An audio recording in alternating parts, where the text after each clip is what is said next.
Sumadsad na sa all-time low na 33% ang nakuhang satisfaction rate ni Pangulong Ferdinand Marcos Jr. noong Marso, batayan sa datos ng Social Weather Station o SWS. Sa kabila nito, hindi naman daw ito ikinababahala ng Pangulo at gagamitin pa ang resulta para sa pagpapatuloy pa ng kanyang pagtatrabaho.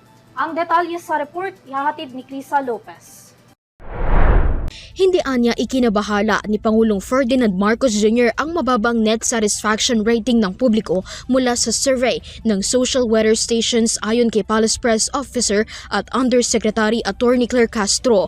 Mula sa Tokyo, Japan, nabanggit ni Communication Officer Attorney Castro ang dalawang survey firm na mayroong magkaibang resulta.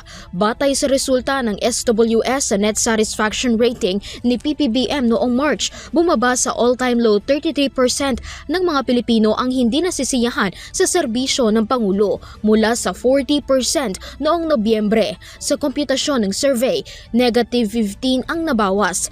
Sa kabilang banda, bumuti ang lagay ng satisfaction rating ng Pangulo na tumaas sa 54% ayon sa pinakahuling tugon ng masa-survey ng Okta.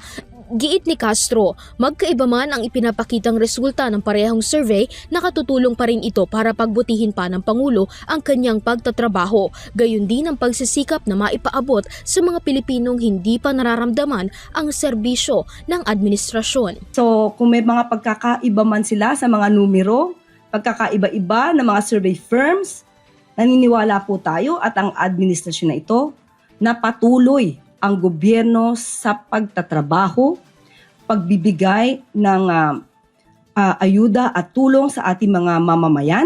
Hindi po tumitigil ang Pangulo na maibsan ang anumang hirap na dinadala. Para sa Euro TV News, Crisa Lopez, sumasaludo sa bawat Pilipino.